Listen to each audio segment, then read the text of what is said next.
Welcome to episode number 158 of CXOTalk.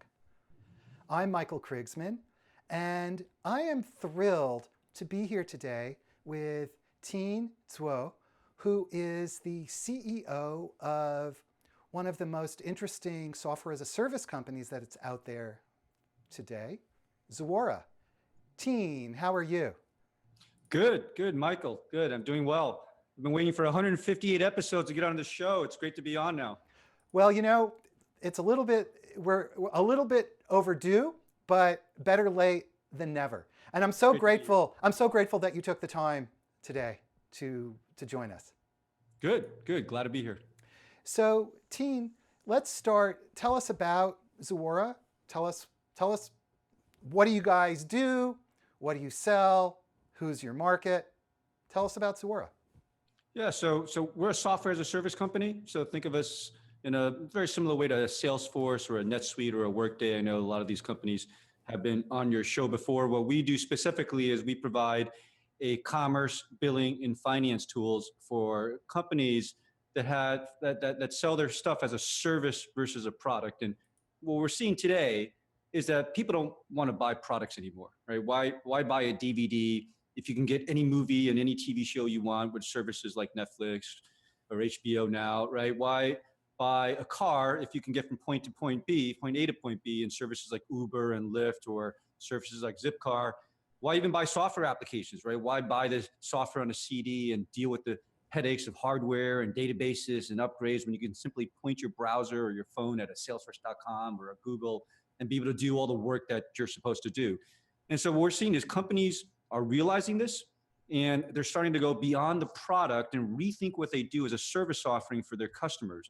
And what we help them do is to wrap what they do around this whole concept of a subscriber identity record to help them price and package the way they want, reinvent their business models, and then automate all the complex billing and payments processes that go along with these type of businesses. So, billing and subscriptions. Why is this so important? Why? And tell us, for people who don't know about it, why is this fascinating? Why is this critical?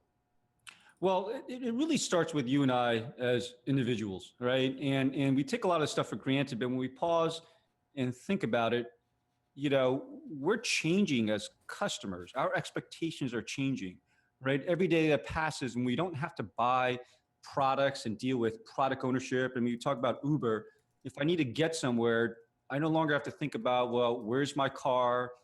Does it have enough gas? Have I paid up on the insurance, right? And then I actually go get it. I could just whip out my phone and say, here I am. I want to go over there. And the car will come over and pick me up and drive me to my destination. And so what's happening is our expectations are changing. And more, we simply want a service that delivers the outcomes that we need, right?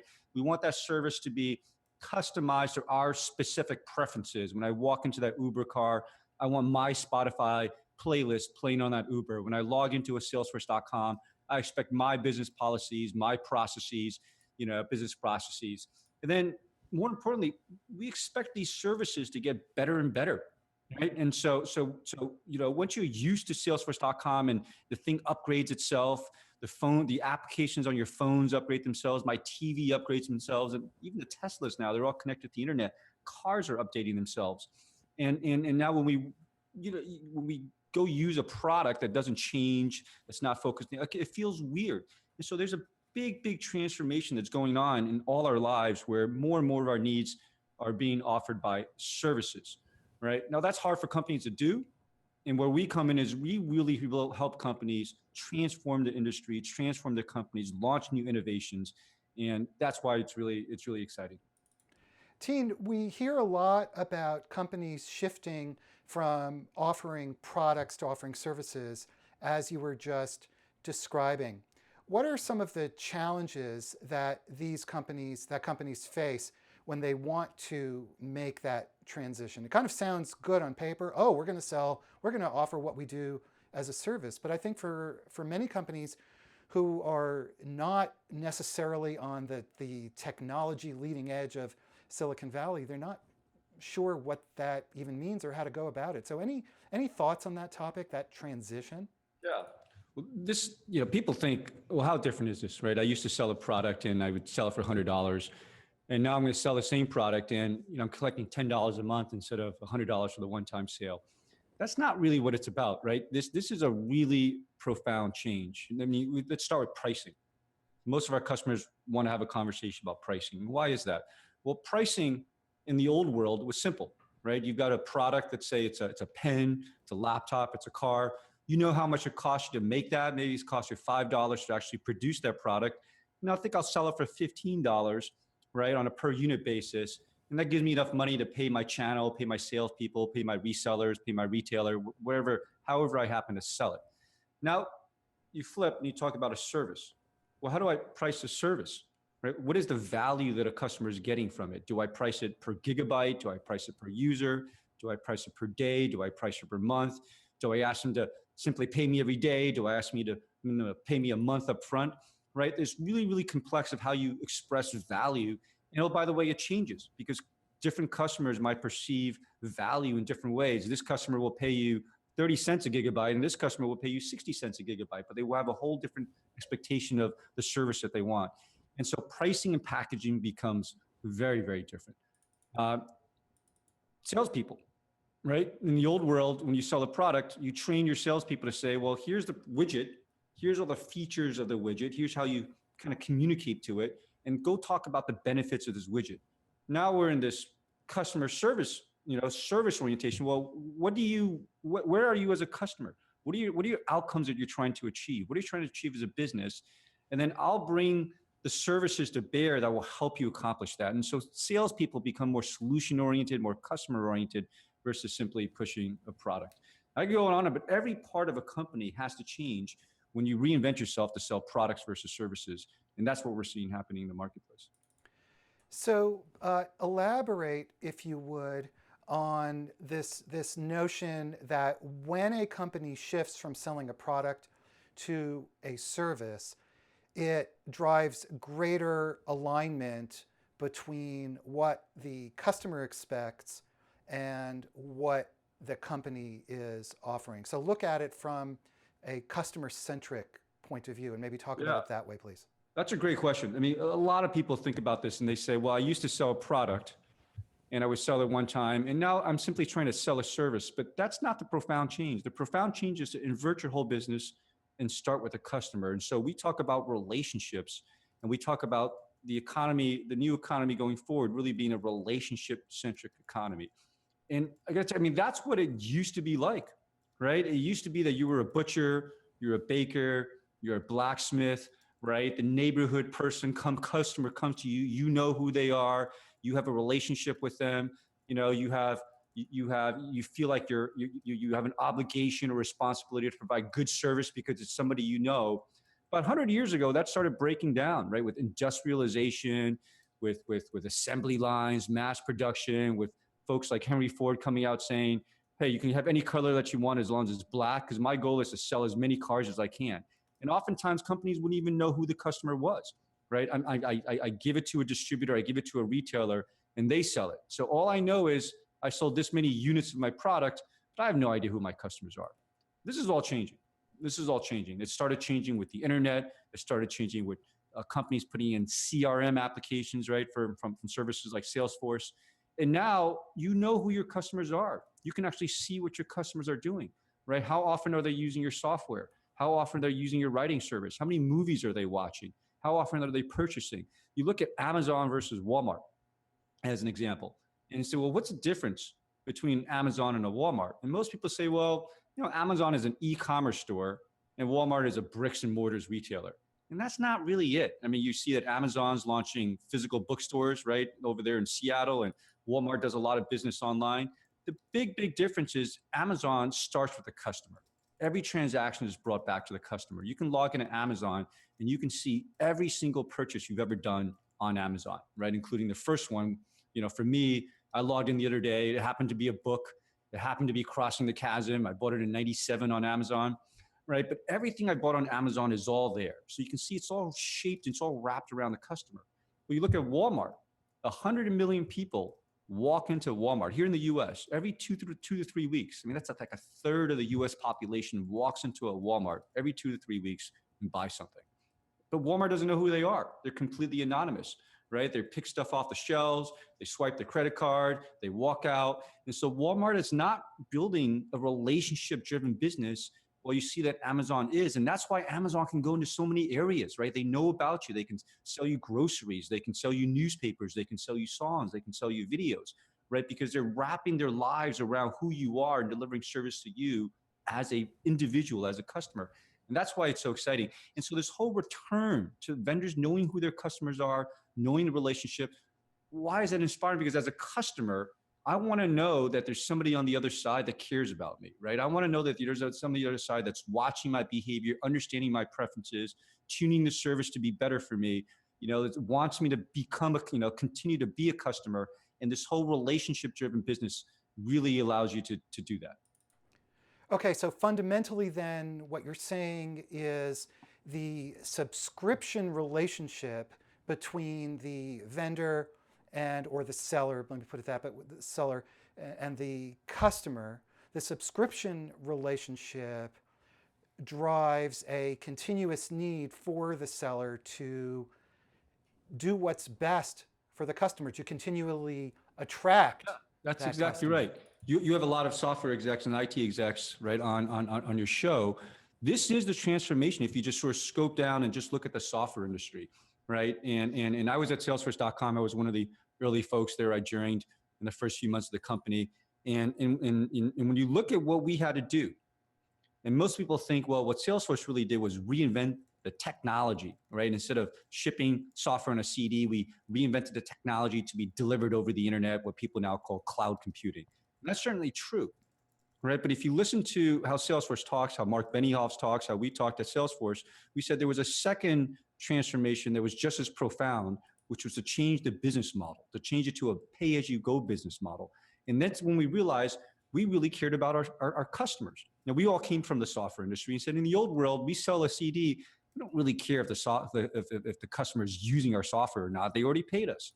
But in this new world, we were maniacally focused on our customers actually using our service. Are they logging in? Are they running reports? Are they getting value? Because what would happen if they didn't get any value, they would stop paying us. They would just simply cancel the service and we couldn't build a successful business. And so that business model really forced us to care about customers. I think you were a SaaSter just a couple of weeks ago, and you can see that permeate the entire software industry, right? There's customer success folks that care about renewals. They care about value from the customer. Well, this isn't a software industry phenomenon, right? You just get the sense that Netflix cares about you because they want you to keep on renewing the service. They want you to keep on watching the show. You can feel that Uber cares about you in a different way than, say, General Motors, right? That's selling you a car with faulty airbags, right? I mean, why would you do that? I mean, as a service company, those things would just be impossible. Okay, so here's the point that I'm a little bit confused about. So what you're really describing, Tien, is the heart of digital transformation with implications across the company and even going to the heart of the culture of the company and and the relationship that the company has to its users, right? To its buyers, its customers. That's exactly right. But subscriptions, though, you're a company that automates subscriptions and billings. And so again, reinforce for us that link between this kind of massive company change and massive impact on the customer relationship that arises out of a billing, what's essentially a form of billing. It's only a form of billing. Well, that's right. That's right. So we talked to some of the biggest companies in the world, right? General Motors is a customer, Ford is a customer, News Corp is a customer, Schneider Electric, and digital disruption is on the top of everybody's minds, right? And you hear about digital disruption, you hear about big data, mobile. At the core of what these companies are saying is business models are transforming. And we used to sell products, and now we build customer relationships, and we turn those relationships into revenue. But what does that mean? Well, companies, if you sort of take a step back, and you look at enterprise software, right? The software applications that companies run on. Companies historically have run on these so-called ERP systems, right? ERP systems from an SAP or an Oracle. And these ERP systems are really built to ship products, right? What are the modules in an ERP system? There's inventory, there's supply chain management, there's warehousing, there's distribution. The whole point is to take an order for 50 widgets and then figure out how to ship it to you, make it, ship it to you, and then charge you for it. And customers are saying that's not our business model anymore. We need to build a brand new business model that's wrapped around the customer. And the customer isn't just a name and address on an order form so I know where to ship the product or send the invoice. The customer is it. Everything I do needs to be wrapped around the customer. I need to know what has the customer purchased in the past? What are they likely to purchase in the future? Are they using my product? How many times are they calling the call center? I need to build a whole picture of the customer and then craft my relationship in a way that allows me to deepen that relationship and turn that relationship into revenue. We talk about the bill. The bill in the old world was simply, well, I shipped you 5,000 widgets. You owe me this amount of money. Can you pay me? Now the bill represents the relationship. What value did the customer get? How much usage do they get? And how do they translate that usage into a value? When the customer gets the bill, that's a chance for them to say, hey, I'm not using the cell phone as much as I used to, right? Maybe I should downgrade to a different plan. Maybe I should cancel the phone service. Oh, I just got another charge from my cable company. I haven't really watched cable TV in the last 2-3 months. I seem to be watching more Netflix. I seem to be watching more Hulu. Maybe I don't need that cable channel anymore. And so that bill represents the relationship. In that single act, you can see the depth of the relationship. You can see if the customer is going to churn. You can see how the customer is thinking about it. And you're doing it on a recurring basis. Every month, that customer is getting another bill that allows them to reflect on, am I getting the value I want from this relationship? And so billing becomes really, really important. And so what companies are saying is these ERP applications that I've been using for the last 20, 30 years, they're great for my product business. But as more and more of my business shifts to these customer relationship-centric businesses, I need something new. And what they're saying is they need this new thing called relationship business management that has billing at its core. That's why we exist. That's pretty interesting. So the bill then becomes the glue that binds together the seller with the customer and the customer perception and that customer relationship. That's exactly right. The bill used to be an after the fact thing that says, I shipped you the product, can you pay me? But now it is the relationship. It's the embodiment of the relationship. Everything comes down to that bill. So rather than just sending a bill that says, oh, by the way, you owe me $500, right? Why not send a bill that says, hey, here's the value that I got from you. I delivered to you $3,000 of value. And, based on our agreement, you're only paying me $500, right? That's a much better communication of the relationship. Okay, now you mentioned manufacturing companies. So it's pretty clear how this works for a software company. But what about a company that's making stuff, making hard goods, making ships, airplane engines, cars, manufacturing fans, anything? How does this affect them? So our first wave of customers, you're exactly right. It was technology companies, right? Software companies are realizing customers want it as a service now. They want to pay as you go. Hardware companies realizing, what companies really want is they want what Amazon gives them. They want computing power, not hardware. They want networking bandwidth, not more physical devices, right? And so the whole technology industry is moving in this direction. We have a wave of what I'll call digital companies, newspapers, magazines, movies, right? Music, right? Content that is being repurposed in digital formats and translating your service. People aren't buying songs anymore, right? Song sales on iTunes, individual song sales is down 20% year over year. People are instead moving to music services, right? Spotify, Pandora, Tidal, right? Apple Music, and so on and so forth. But in the last 2 years, we've seen the manufacturing sector shift over as well. And what's going on there is the Internet of Things, right? We were talking to, this is a major tractor company, right? In the US. And they told us we have hundreds of thousands of physical assets, right? Tractors, engines, right? They sell heavy goods out there and they're all connected to the internet, right? Schneider is saying we spent the last 5 years making sure all our physical products have sensors and are internet enabled, right? Wi-Fi enabled, and we're collecting all this information.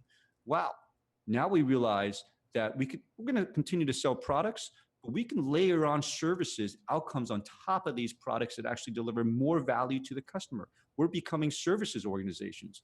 Ford and GM are saying, look, we'll still be selling a lot of cars, but what we're really excited about is the connected car space, right? Is about launching transportation services on top of our physical car network that tells people that delivers on their transportation needs. So maybe I have a Ford, maybe it's in the garage at home. I'm trying to get from point A to point B. Can I pull out, and Ford calls this a Ford Pass application that delivers on my transportation needs in a similar way to Uber, in a similar way to Zipcar, right? But that's branded Ford. And that's what these companies are truly excited about.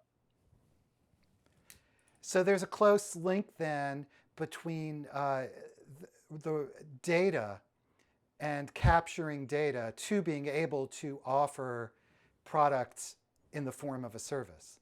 So Well, I would say a lot of these companies, right? They get the Internet of Things. It's easy for them to design new products that have sensors, it's collecting information, putting into a cloud-based service.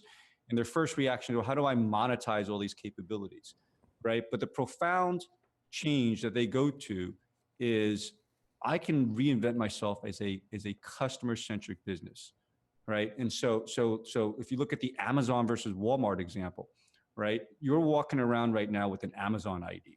You're walking around with a Google ID. You're probably walking around with a Facebook ID and an Apple ID. These IDs are dominating more and more of your life.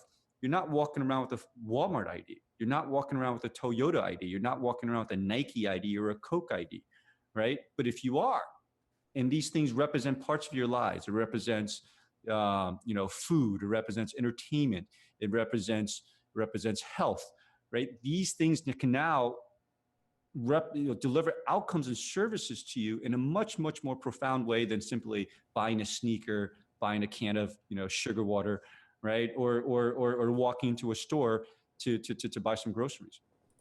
So when you talk about outcomes, we hear a lot of times in conversations about digital transformation, discussion of outcomes. Can you define that? What does that actually mean? Well, I would say that the winners of every industry are the ones that are able to answer that question for their industry, right? And so when I buy a car, what is the outcome that I really want, right? Is it that I simply want to get to point A to point B? Is it simply that there's a pleasure and romance of being able to drive this vehicle down Highway 1 in California, right? What is the essence of the thing that people really want? And can I deliver it to them in a greater way versus selling them a product and saying, well, you figure out how to get the outcome that you want from this product, right? And that's really the magic. And so Schneider is saying, look, we used to sell all these physical. Schneider is it's a $20+ billion global company. I think of it as the industrial version of Nest. We're all familiar with the Nest thermostats. Well, Schneider sells all the equipment, thermostats, generators, solar panels, wiring, that go into energy management in these big commercial buildings. And they're saying, what if we didn't have to make our customers buy these products? What if we simply own the physical infrastructure? In the same way that Salesforce is saying, you don't have to buy the hardware. We'll own the physical data center infrastructure, and you'll simply sign up to us as a service. What if Schneider said, look, we'll provide you an energy management service, and we could do it better, right? We're all frustrated when we're in a room and it's too cold or it's too soft, and you got to call somebody else to go manipulate these things, right?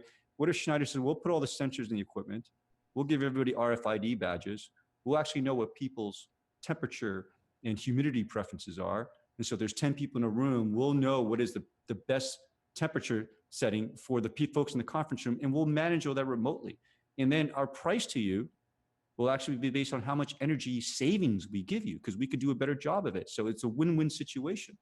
And that's a better way to deliver the outcome, which is energy management, right? Good cost efficiency, a comfortable room, right? And we can deliver that outcome to you without saying, okay, buy a bunch of products and then you go figure out how to do those type of things.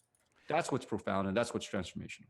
So when a company is offering services, as you're describing, on a continuous basis, there's a closer mapping or a closer tie between the service that's being offered and the consumption of that service. So it leads to greater transparency, and the customer, it starts to shift the customer expectations, and the customer starts to have much higher expectations of Yeah. the supplier as well. And we would argue that this is the natural state, right? For the service providers that you have in your personal life, your lawyer, your tax accountant, and then go back 150 years and visualizing, you know, Provence in France, Beauty and the Beast, right? You got your butcher, you got your baker. You knew who your providers were. There was a relationship. There was a trusted relationship. And there was a little, there was give and take in that relationship. And this whole idea of anonymity, where companies are selling products and they don't know who their customers are, and their only goal is to sell as many widgets, right? As many pens and as many laptops, as many cars. They didn't care. Eventually it all winds up in a landfill anyway, right? That model just doesn't make any sense. The natural state is a relationship between a buyer and seller. And so we believe that the subscription economy is making business more human, bring the human aspect back to business relationships, right? And from a consumer standpoint, it's a much better world, right? There's people out there delivering the outcomes that I want. They know what they're doing. They understand my need. They care about what I want. They want me to remain as a customer. That's a much, much better way to do business. And Zuora's role in this is supplying that glue, which from your perspective is the bill. So absolutely. So because we're shifting from this product economy to a subscription economy, the systems that companies run on have to change, right? And they have to move away from traditional ERP-like systems to these new relationship business management systems centered on billing. That's absolutely true. But I'll tell you what inspires us, right? The 650 something odd employees at Zuora and what we do on a day-to-day basis is to be part of an inspirational transformation. We love being part of our customers producing innovative services that are changing the world. That's making the world a better place, putting humanity back into businesses. That's what inspired us. We think that this is a better way to create a better world. So what are the implications of all of this for areas that seem rather far flung from what we're talking about? Things like HR, talent, hiring, what a corporate culture. Talk about those implications. I'll tell you, the shift is so profound. When we talk to the CMO, the conversation always turns to pricing, packaging, cost of customer acquisition, right? How do I grow my business? When we talk to the IT department, it's typically, well, how do I transform my old, architecture, if you will, that's centered around an ERP system to this new thing that gives more agility to customers. When we talk to sales, right, it's how do I scale my sales organization, but get them closer in touch with the customer, right? Salespeople are more customer account managers now than people hawking products. But when we talk to the CEO of these companies, it always goes back to culture, right? I used to have a hit product culture, right? My goal was to have an engineering organization, right? The marketing organization, you tell me what the market wants, you go design it, manufacturing, you go build it, salespeople, you go sell it.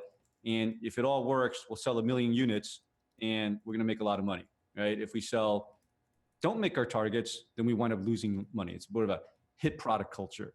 And they're saying this doesn't work anymore, right? I've got customers, they have existing needs, they're using my stuff already. How do I reinvent my organization so that we have a customer-centric culture, a subscription culture, if you will, right? How do I break down the functional silos so for any specific customer, a cross-functional team that spans marketing and R&D and sales and post-sales can come together to deliver the outcome that customer is looking for? That's a profound transformation. And it's causing companies to rethink their organization charts in order to build this.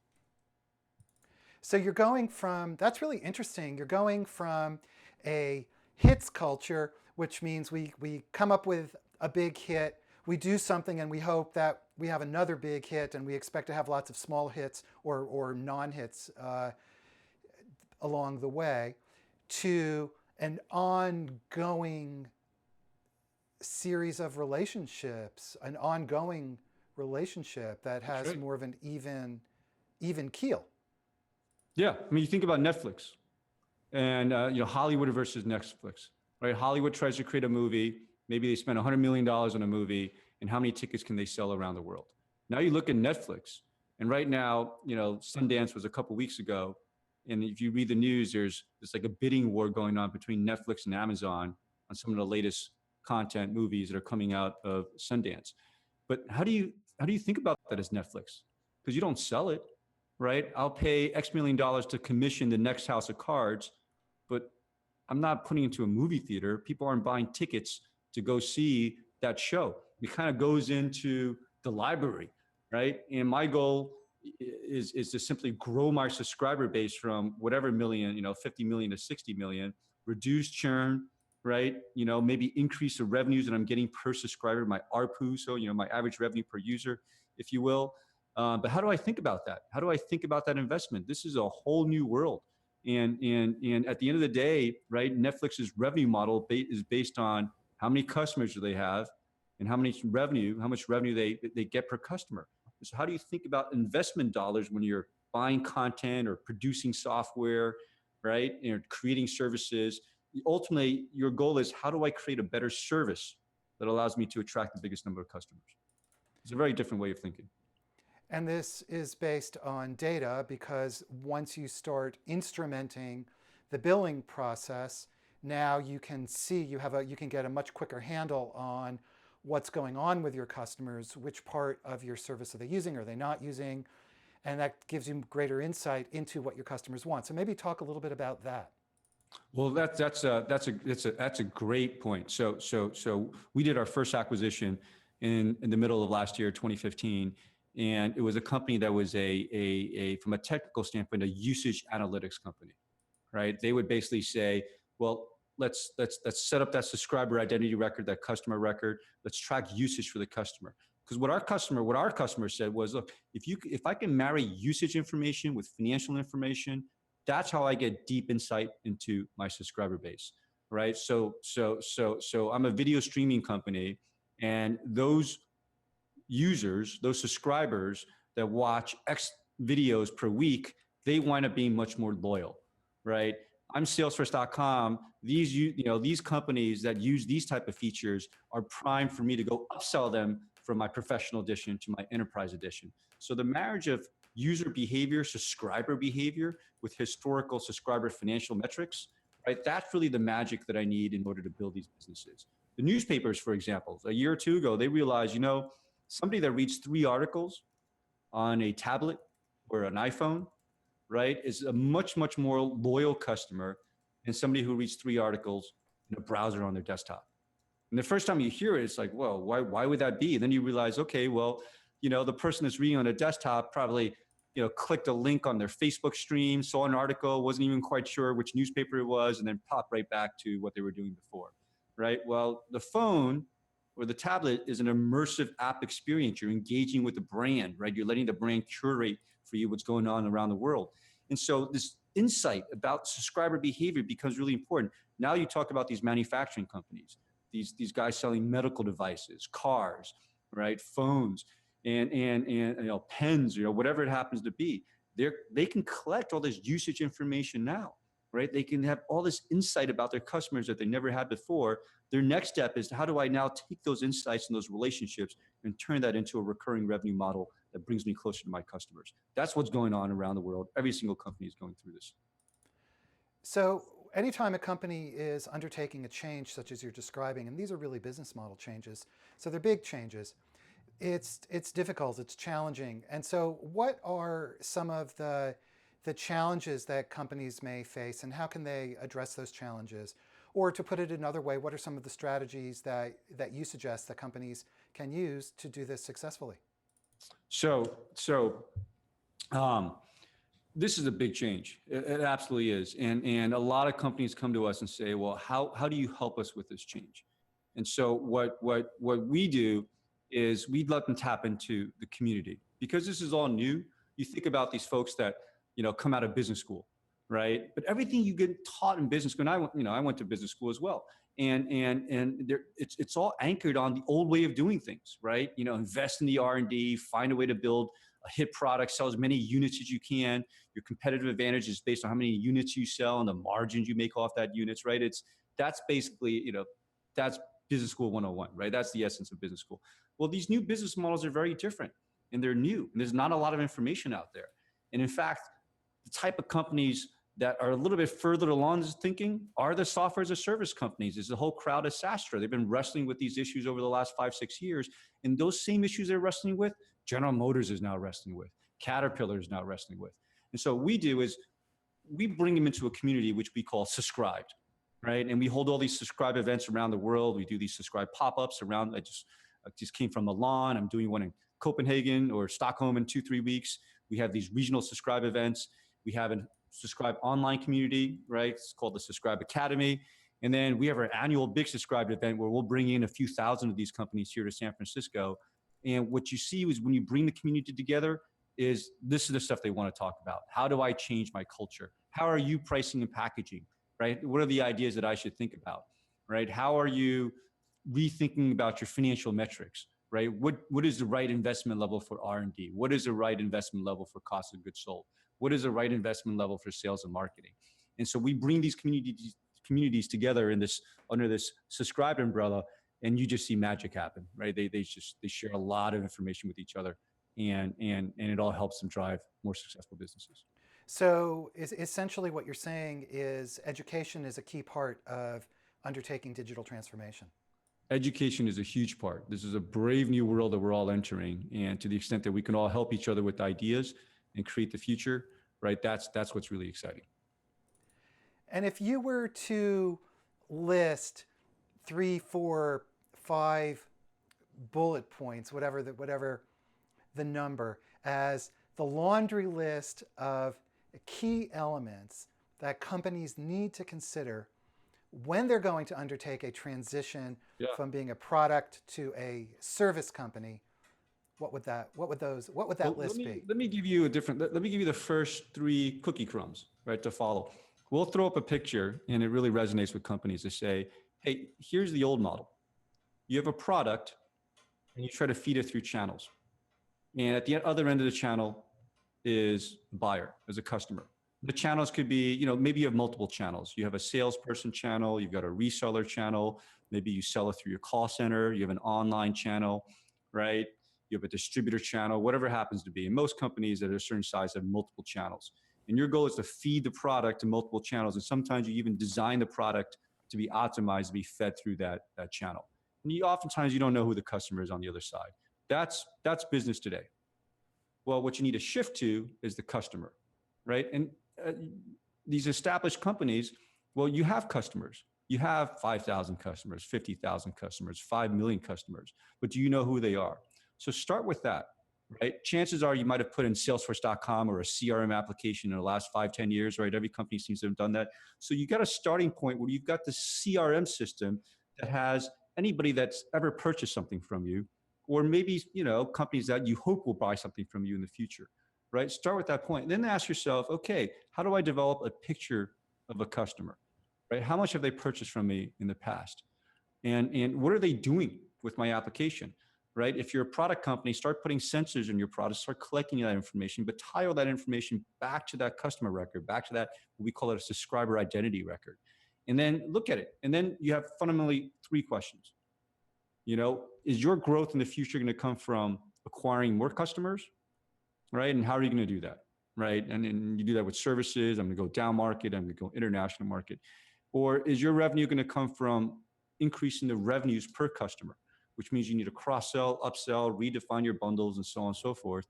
Or is your revenue going to come from reducing churn? We were talking to a gaming company, and they said, we sell a lot of games. And when we come up with a new game, we know we can sell 1 million copies of the game. And people will pay us $60 for that game. And then 2 years later, we'll come up with the next version, right? Before it was version 10, now it's version 11. And we know that only 50% of our customers that bought that game, the old version 2 years ago, will buy the new version, 50%.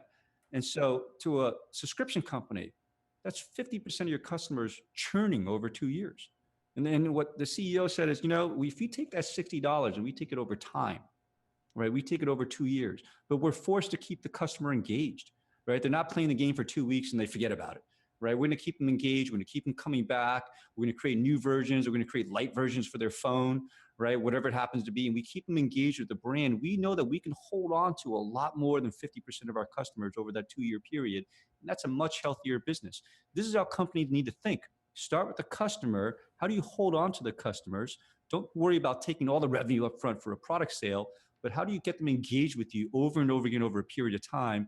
And then how do you wrap your revenue model, right, to reflect the value that they're getting from that engagement, that experience with you, right? That's the starting point. Now, yes, there's huge implications on how you price, right, how you design your products, how you go to market, right? But start with that, because that will inform all the other decisions that you need inside your company. But that's hard, though, some of these things that you're describing for companies, because it does involve changing their mindset. I recently spoke to a company, and somebody said to me they're undergoing digital transformation. And one of the people there said, but this means that during the initial conversation, maybe we shouldn't be trying to sell them anything. And that was, and my response was, well, yeah, educate them, That's exactly right. establish the relationship, because then you'll sell a lot more. But this was a very different way of thinking. It's very different. It's very different, right? Because yeah, no one wants to be sold to, right? You don't really want to buy a product that you want to deal with. You want an outcome. You want somebody on the other side that understands your problems, right? That's bringing expertise and understands your problem better than you do, right? And that can educate you on it and help guide you through this part of the world. You're absolutely right. This is a deep transformation, and the best companies that are doing it, the companies that are doing it the best, it's a CEO-driven thing, right? I mean, who's talking about Ford Pass, right? It's Mark Field, the CEO of Ford. Who's talking about the changes you read in the press about Under Armour? Well, it's a CEO of Under Armour, right? And so these changes have to come from the top, because they have to be a cross-functional change, and they have to reinvent the whole strategy and the whole direction of the company in order for this to be successful. Wow, I've learned a lot. Great. It's just amazing how something like billing and subscription has implications and tentacles that reach in so many different directions. Yeah. So people, I get that, right? People look at us and says billing, right? How exciting that is. This isn't about, okay, how do I send out an invoice and collect the money? We're in the middle of we see as a once in a century transformation in business models, right? That's why we're excited. That's why we get up in the morning. That's why we do what we do. We work with our customers. We create our innovations, our products, and to be at what I'll say is a ringside seat to watch the transformations of these companies in the industries. That's really what's truly exciting for us. It is amazing, and in fact, this company that I just mentioned, I said to them, we're undergoing a generational change right now. Absolutely. Well, this has been a fascinating conversation, and it sure went by very quickly. Unfortunately, Tien, our time is up. Wow, it's been 45 minutes. It did go by quickly. We have been talking with Tien Tzuo, who is the CEO of Zuora, and this has been episode number 158 of CXOTalk. Tien, thank you again for taking the time. Thank you, Michael. Thank you a lot. And your team was great. Your team was great helping us get this all set up, so we thank them as well. Thanks for having us. Everybody, come back next time, because there's more CXOTalk. It keeps going on. Thanks so much, everybody. Have a great day. Bye-bye.